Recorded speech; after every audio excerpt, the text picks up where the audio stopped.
এখন বাজে 5টা। সকাল থেকে কোনো ভিডিও শ্যুট করতে পারিনি, কারণ বড় আজকে ব্লগ ভিডিও তোমাদেরকে দেবো না, শর্ট ভিডিও ডাউনলোড করে রাখছি দেবো বলে। তো দেখো কি পরিমাণে মেঘটা করেছে, দেখো অপূর্ব সুন্দর লাগছে। আমি এখনও জামা কাপড়গুলো তুলে উঠতে পারিনি, কি মেঘ করেছে চারিদিক। এত সুন্দর একটা ভিডিও তোমাদের সাথে শেয়ার না করলে হয় বলো তো। দেখো ওইখানটাতে অল্প কটা আম আছে, ওই যে, আর এই দিকটা দেখো অপূর্ব একটি দৃশ্য। মনে হচ্ছে ওই দিকটা বৃষ্টি হচ্ছে কি হবেই, দেখতে পাচ্ছ। দেখো আজকে ভাবছি একটা 3 মিনিটের ব্লগ ছাড়বো তোমাদের সাথে, মিনি ব্লগ। দেখছো দেখো কি অবস্থা।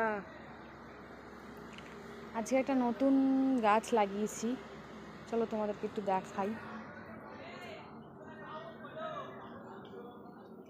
এই যে টগর গাছ, আরও মাটি এনে রেখেছি ওইখানে। এটার ভেতরে পদ্ম গাছটা লাগাবো, কিন্তু এটা কাটতে পারিনি, কাটাটা হয়নি।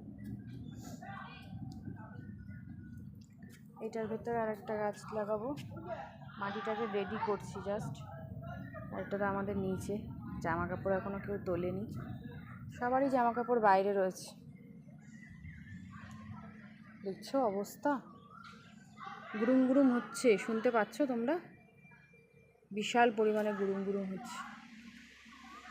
চলো টুটু টুবলাই কী করছে দেখি, অন্ধকার ঘর পুরো। টুটু টুবলাই দেখো এখানে টুটু ঘুমাচ্ছে, দেখি ফ্যান চলছে। এখানে 3 জন লাইন দিয়েছে, চলো তোমাদের লাইটটা জেলে দেখাই।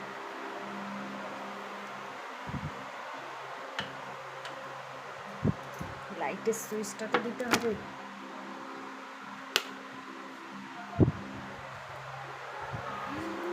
দেখো পরপর লাইন দিয়েছে, এই হচ্ছে কুটু, টুবলাই আর ওখানে মেরি, 3 জন লাইন দিয়ে ঘুমিয়ে দিচ্ছে।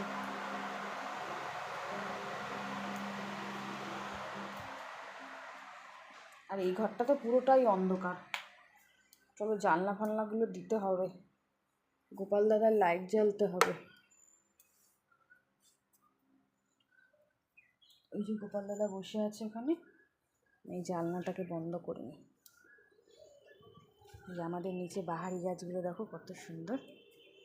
ও দেখো বেল ফুল ফুটে আছে, তো বেল ফুলের ডাল নিয়ে এসেও লাগাতে হবে ওপরে। চলো আগে জানলাগুলো বন্ধ করে নিই।